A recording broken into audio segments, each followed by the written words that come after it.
This program is brought to you by the Georgia Neurosurgical Institute.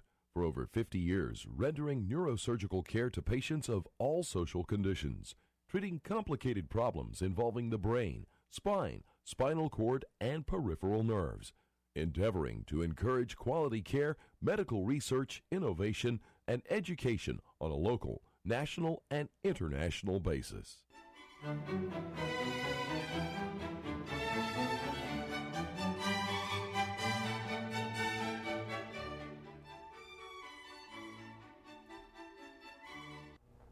Good evening. My name is Joe Sam Robinson, and it's my pleasure to have with us once again tonight Dr. Buck Melton. Welcome, Greetings. Buck.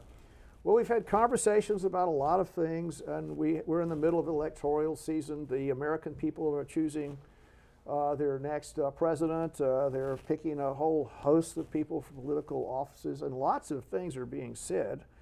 And one thing I think it might be useful to discuss tonight would be how much power does the government actually have to affect everyone's lives in regards to economics? And so, I mean, one of the things that happened recently was the idea, this might not be a correct quote, that if Hillary Clinton were elected, she would put Bill in charge of the economy. Now, can a solitary person be put in charge of the economy, and is there some kind of fiction out there as to what the government can and cannot do to make the nation's economic system improve and grow? Any comments? Can we do anything? I mean, well, I think we can do something.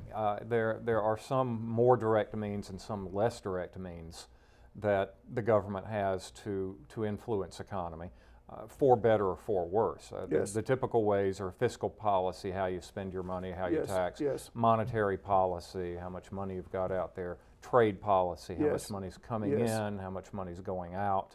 The Federal Reserve obviously has a lot of potential control over the economy. But there are a lot of other forces out there that simply can't be managed, or perhaps they can be managed for the short term but not for the long term. And I'm not sure what specific economic training Bill Clinton has. Well, we can make some jokes about that, but I mean, the idea is that basically, I mean, we get into the sophistry that politicians practice. So, and I guess the points I'd like to make are a couple of them. Number one is that impacting the world is quite complicated. It is very complicated, and if you do one maneuver, it has some downside to it. If you do another maneuver, it may have all kinds of unintended consequences. And the idea that one human would have the ability to do that, would be able to understand the way the world is, be able to push the correct button, and then lift the country into some kind of paradiso, economic paradiso, would be difficult to imagine. Additionally, we have to consider the person that was put up there. President Clinton has his undoubted good points, but they're not without his bad ones. And his knowledge of the economic circumstances are often predicated on obtaining money from wealthy people. Yes. We could say that. Yes. And I mean, I don't doubt that he's a smart person. I mean, he's not without his cleverness and wit. But isn't it too simplistic to say, we can just do this one thing and we're going to make your life so much better? I mean, just one little maneuver, it's all it takes, and the simplicity of that is so appealing to voters. It's utopian progressivism. Something you said a few minutes ago about the complexity puts me in the mind of one of Clausewitz's more famous statements. He says, in war, everything is very simple, but even the simplest thing is very difficult to achieve. Well, if that's the case, I think the economy is far more difficult than war. So, well, I mean, you get into statistics, multivariate analysis, all the things that go on.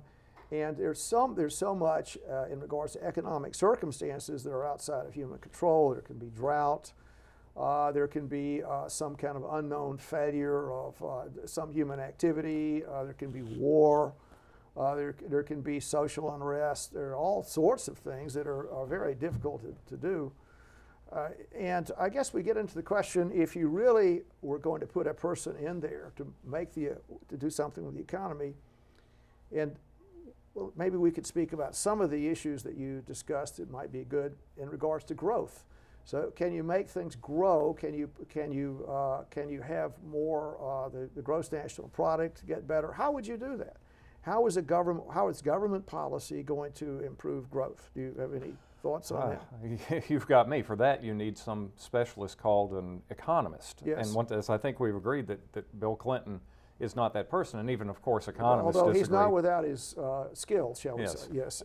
You have classical. You have the Austrian classicists. You've got the Keynesians. So, and these are once you've weeded out everybody else, and you're talking about the economists. Really, we're getting into a complicated story. What I'm trying to do is to split the economic circumstances into a few pieces. Maybe we could just talk about the growth, just one piece, growth. How are you going to make that get better? And what are you going to do about it? And so some people might say government spending. Well, the Keynesian idea is, well, you spend a lot of money, that's going to encourage money to circulate around, and that's pretty crude analysis of it, but there's a lot of money out there. The government is running a deficit. The money is being used by people to buy things, and so that stimulates demand. And demand causes all kinds of new shops to spring up, and people buy cars and take trips, and the GNP gets better. Yes. So I mean, that might be one way to do it. Yes, that's one possibility. Of course, we've had the biggest budgets in probably all of human history for how many decades now, and we still do have the boom and bust cycles. We have the crash in '86. We have the nightmare of 2008 that we're still not recovering from. So these things seem to put the lie to demand-side economics. Well, so I mean, I'm sort of like going a little bit at Keynes here. I mean, I don't want to be too. He's dead now, so I don't want to be too tough on him. Well, he's the one who said in the long run we're all dead. That's correct. Yes. Yeah, he said that, did he not? So one of the issues out there is if we have so much, if we stimulate demand, and we mentioned the tremendous national debt we have. So it's $19 trillion, and the way that the government stimulates this demand is they print money, they borrow money, they put money out there, and there's a limit to how much money the government can print and how much it can stimulate demand without a counter events occurring. So there becomes a disastrous inflation happens. And then that inflation jinxes the normal economic arrangements, if I could phrase it that way. So there's a limit to government stimulating demand, and maybe we're at the end of that. Maybe there's a limit to how much more the government can do there. Yes, well, and they seem to be making some faltering steps towards raising the interest rates and moving away from the quantitative easing situation. I remember reading, it's been some time ago, and I read in all places in Pravda.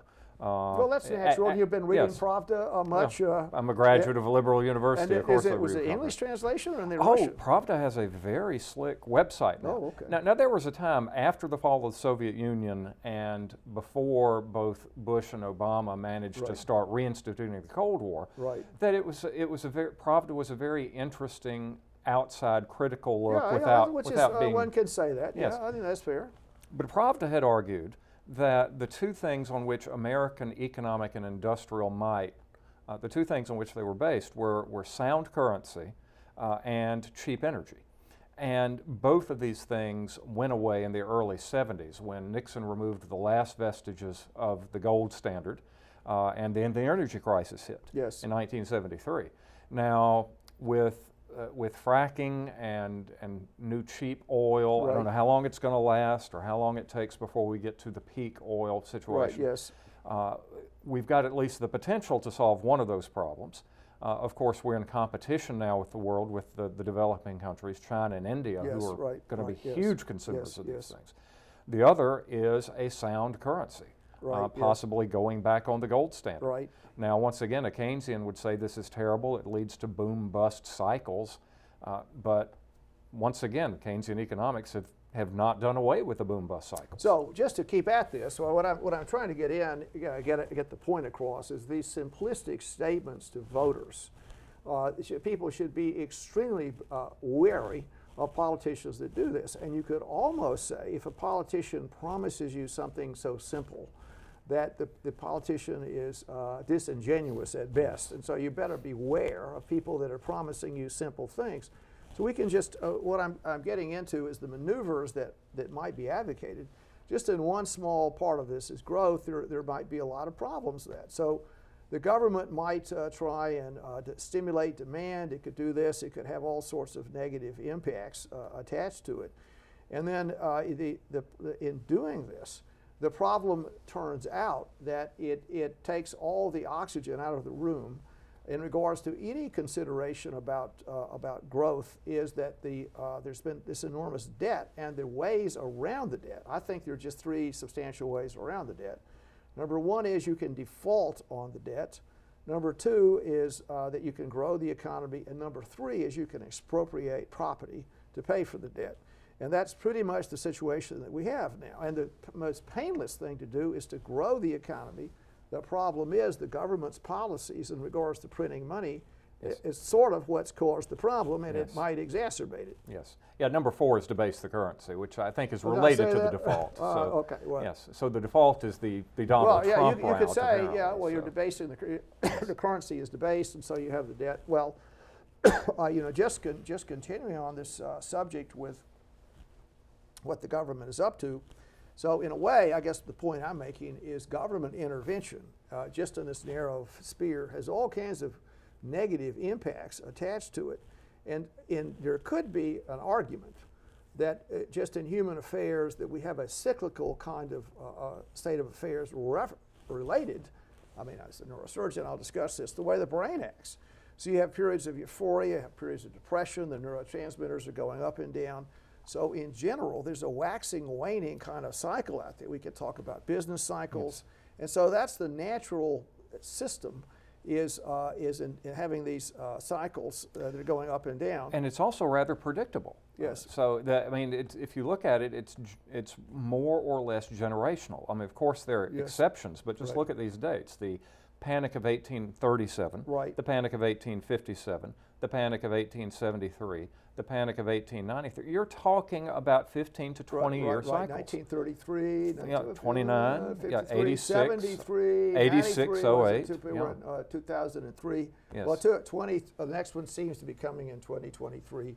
Yes. Well, so my comment is that what's going on is this is often the way that the capitalist system would work, and you're going to have these going up and down. And if the government tries to intervene with putting, let's say, President Clinton in the middle of all this to do something about it, it may be quite counterproductive.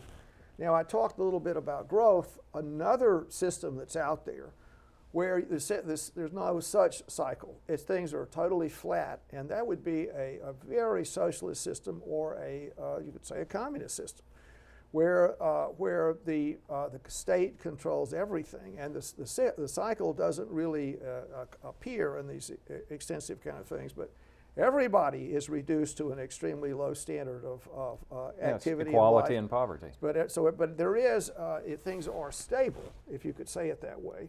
Now, and in that circumstance, in general, there would be the GNP would be somewhat restricted, though the state could direct resources in a particular direction.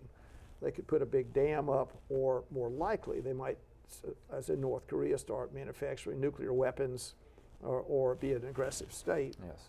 Well, there are certain things that even the state can't control. The black market, for instance. Yes. The gray market. And if you try to, I would say if the iron hand holds too tightly, that you're going to find vents getting bigger and bigger.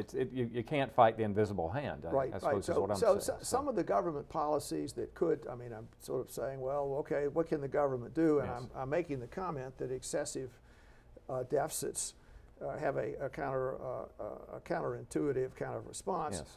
So one of the issues out there is the government tax policy. So you could say, and that's been mentioned, an effective tax policy is really a sine qua non for growth here. So if a person really understands that, very inefficient, clumsy tax policy, there might be a way to make it simpler, and that would be a huge thing, a good tax policy. So if Bill Clinton is in charge of the economy, does that mean he's going to be able to impact the tax policy? Yes, well, details. And on top of that, tax policy, for any major tax revisions, guess what? You have to have the cooperation of Congress. Yes. So if you're going to revise the income tax, if you're going to do away with the income tax and put on a value-added tax instead, this can't be done by executive fiat. So our system, I mean, I'm going back to the disingenuous comment that you're going to have an economic czar, and it's going to be your husband who's, shall we say, hasn't been exactly truthful. There have been some small, shall we say, Swiss cheese ego here, little holes in the superego. So evidence of moral failing has occasionally appeared with. Do you think so, really? Probably. Now, I'm not sure how well maybe that's what you need in that position. A person that knows the dark side of life and can understand it. I mean, maybe you don't need a goody two-shoes up there running the world. Well, perhaps. I don't know if that's another discussion or not, but. Well, so I'm getting into different kinds of government actions that could help the economy. So a tax policy would be a big deal. Yes. And you could promote growth with an appropriate tax policy. You could do that. Well, I believe you could. You could certainly make huge strides toward it. Tax policy is one of the two important sides of fiscal policy. Is taxing their spending. That would be a big step forward. Now, we could discuss another thing the government could do, and that's spending on infrastructure. Now, it seems to me one of the most extraordinary, great investments the government made were the interstate highway system put there by President Eisenhower for defense purposes. That's a huge thing. That's an enormous thing. You could say, I don't know, dredging the Savannah Harbor, that's a good use of money. I mean, there are all sorts of anything that's promoting transportation and communication. That would be huge. Better airports, moving people through airports. But there are a lot of things the government could do and should do to promote growth, and infrastructure is a big thing. Yes. Well, a lot of our infrastructure dates back, of course, to the New Deal, the 1930s, the WPA and Federal Public Works. And unfortunately, a lot of these things are failing. Bridges especially are either at or past the end of their service lives. So this presents a golden opportunity. Now, of course, the WPA and these public works projects of the 30s did not end the Great Depression. On the other hand, they have provided a long-term benefit, and they're going to have to be replaced. So, but once again, if they didn't cure the Depression of the 30s, would they be of tremendous help for us today? Once again, short run. Right, long term, I think it's a good investment. But in the long term, we're all dead. Okay, now let's just keep continuing talking about if you're going to have society grow, you're going to do that, and and what I'm getting at is the impossibility of having a person like Bill Clinton do this. Yes. But what are some more government policies now? You're in education. Is that should we do something more with education? I mean, should we need another $100 billion for that? Maybe you may see examples where it's not working, but and maybe we need an apprentice program. I mean, or not. I mean, is that a useful investment, or is it just sort of a boondoggle? Well, I'm a critic of our current educational system, really from the top down. There are parts of it that are very good, but the problem is if the government says I'm going to give you $10,000 to go to school, well, guess what? The schools that you attend know that, and so they're going to make the tuition $11,000. Yes. And that's where we are today with tuitions being astronomical, and a lot of the degrees being awarded are not ones that produce a great deal. Yes. So this is why I think you're facing a serious crisis in higher education. And then, of course, if you're talking secondary and primary education, you've got a completely different set of issues that we seem to be administration heavy, that we still have high student-teacher ratios. The teachers don't seem to be churning out students who are able to move on. So to take a very complex subject and distill it down, I'd have to say yes, boondoggle. Okay, well, I mean, I'm going to continue, government policies that might make things better in the country. Now, what about immigration policy, bringing in the genius guys from overseas? I mean, I think if you look at the number of Nobel Prize winners that are, quote, American, I mean, a huge percentage of them were people that immigrated here. Yes, so, and we used to privilege that, to say these sorts of people who are going to bring a particularly high degree level of productivity, then yes, we're going to weight things in their favor. So you could look into if you're going to increase the growth rate, you could consider doing something with immigration policy, letting people in that are extremely bright. Well, okay, well there's some things that could be accomplished. Now, he's getting at something, folks. We're going to find out before too much longer. Well, I'm just going through a number of things the Yes. government could do. And one of the issues we've spoken about before is trade and comparative advantage. So would it help growth, just growth alone, to have a pretty much free trade? Any comments about that? Growth alone, is that going to help or not? Is the GNP going to go up with porous, or do we demand access to other markets? I mean, Yes. so if we did that, we'd have to be very tough with anybody that we had to deal with. Is Yes. that correct? Well, I'm showing a little bit of demand side stripes here. I think that free trade can encourage growth. I think in our case it hasn't. I think that it has been terrible for our blue collar jobs, for our labor force, that it has contributed mightily to the Rust Belt. So I'm a bit of a Hamiltonian protectionist myself in that regard. Okay, well, I guess now I can swing over the other way. I'll let the other shoe drop here. So we've been through a discussion about growth. So growth is one part of our economic policy. The other thing that's out there is in our society, if you want a just world, is, quote, social peace, and also some kind of discussion about what income inequality does in this system. So is there an argument? Now I'm going to say that basically in some ways, growth, encouraging growth, with all these things, bringing in the geniuses from overseas and doing this and doing that, in some ways is predicated upon stimulating people to act, as Adam Smith might say, in their own best interest. Let everything, you're going to get out there and just, if you've got what it takes to do it, go do it, and you're going to get all the rewards that are there. With the people that don't do it, for whatever reason, they're going to be upset and angry, and it's going to cause substantial amount of social discord, and right now we're seeing that. Yes. So in some ways, all right, Bill is in there, you're going to be the economic czar. Now, in the conflict that occurs with an economic policy is that if you promote growth, I mean, it's got its good points, and in some ways is counter-cyclical to equality. So the two don't go together as much, and there are many people being left behind now. And so what would be the correct policy, if I can say this, to promote economic equality and social peace? So what would you do if that's your objective as opposed to growth? What would you say? Well, then? I would probably go with Huey Long's Share Our Wealth plan, which taxes everybody above the 80th percentile Yes. at exorbitant rates, and then simply redistribute it. Huey Long plan to distribute $5,000 a year to every family in the United States. Yes. Back when $5,000 a year was quite a good salary. Well, I'm glad you threw that pitch. So Yes. you just fell right into my trap here. Very well. But so the takeaway, there's a rather interesting book called The Ethics of Redistribution by a rather famous French economist.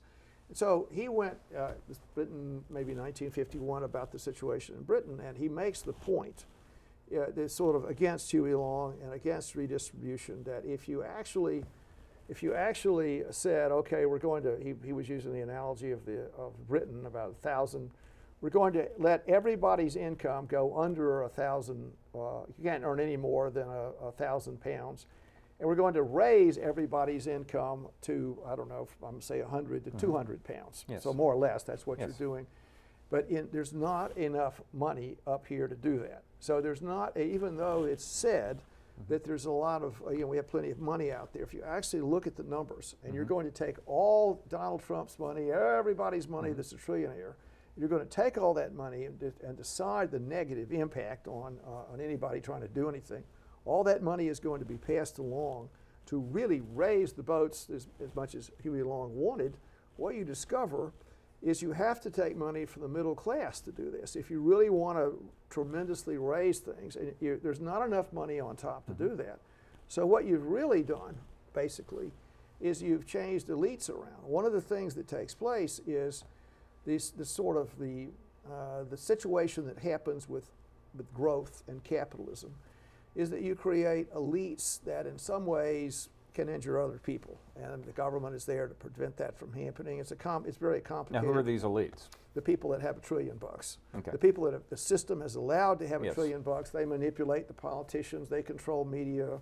They do this, they do that, they have their way with the world, and then everyone else is reduced to a state of purgatory. Yes. I mean, well, in any event, this argument with the French economist, let's see, Dujouvel, it might be his name. That's close to it. Better have his name. Dujouvel, maybe. But in any event, he said that his deal was the Huey Long deal would not work, and that really what you were doing is if you're really going to go through enormous equalization, you're going to have to affect the middle class. And then what you're really going to do is you're going to change the elites around. So what's really occurring are the people that are redistributing the wealth become the people that are running everything, and they're the elites. It's kind of like the commissars or animal farms. Some animals are more equal than others. Yeah, that's right. So you get that system. So if you go so far in that direction, you're going to have all kinds of negative impacts. I mean, enormous impacts on that. So I'm going to say that if that's going to be a problem with income, that's such an extreme thing. But let's say, what could we do that would be less assaultive? Yes. I mean, could we just raise taxes a little bit? Could we put Well, before we dive into that, I would say that I would agree that it wouldn't work, but I agree for different reasons. The Ayn Rand objectivist Atlas shrugged reason would probably be my argument. Yes. But yes, redistribute to a lesser degree would be my fallback position. Yes. Trying not to kill the goose that lays the golden eggs. So that's now, once again, I'm being devil's advocate. I do not agree with so what this we're because I getting don't think it into would is work. there's an art form out there. Yes. I guess The Lafleur curve. We're getting towards, whatever. I mean, we don't have a lot of time left, but the point I'm attempting to make is that in trying to pick a policy from the government, there are tremendous limitations what they can and cannot do. Many of these objectives are not doable. And then you have to get some kind of substantial compromise in there as to how you balance everything out. And that's really quite an art form. And if the government overreaches, then it'll just screw the whole situation up there. Yes. So, there are people out there that seem to have a handle on this, but I'm not sure that the people running for president right now do. Well, Hillary's announcement was not an announcement regarding the economy. It was a political announcement. She was trying to capitalize on Bill's popularity, hoping, I believe, that Bill still is as popular as he was 20 years ago, and I don't believe that he is. I think he's more liability than asset at this point. Yes. And I'm not sure she realizes that. Well, now, we're going through this complicated analysis, it's complicated. It's just the back of an envelope comment about our economic situation. And then we have Donald Trump, who's a presumptive Republican nominee.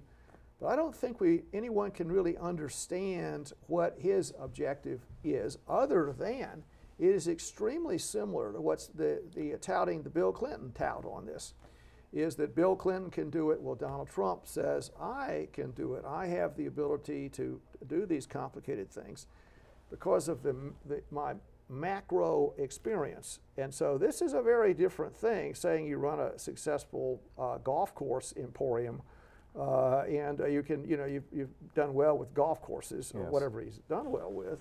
And doing these complicated arrangements, and there could be a certain amount of hubris there. If you're really, sometimes self-confidence is good, but it could be a bull in a china shop kind of arrangement. Yes, well, I'm certainly, as anybody who read the paper the last couple of weeks knows, I'm certainly not an apologist for the Republican establishment here. Yes. But every time Donald Trump has said something substantive, he has shown his ignorance. He's been ignorant of the nuclear triad. He's been ignorant of constitutional matters regarding reproductive rights.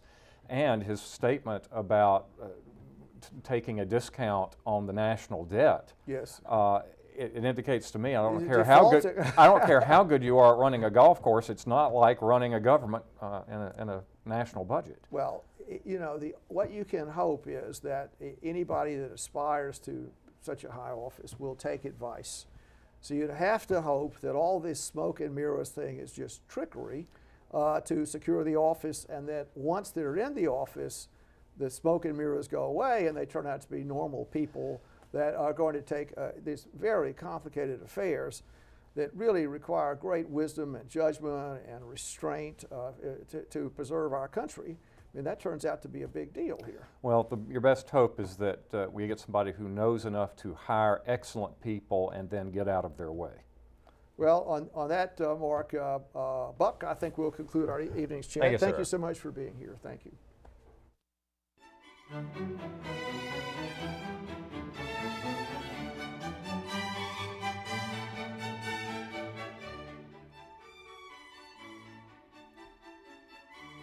This program is brought to you by the Georgia Neurosurgical Institute. For over 50 years, rendering neurosurgical care to patients of all social conditions, treating complicated problems involving the brain, spine, spinal cord, and peripheral nerves, endeavoring to encourage quality care, medical research, innovation, and education on a local, national, and international basis.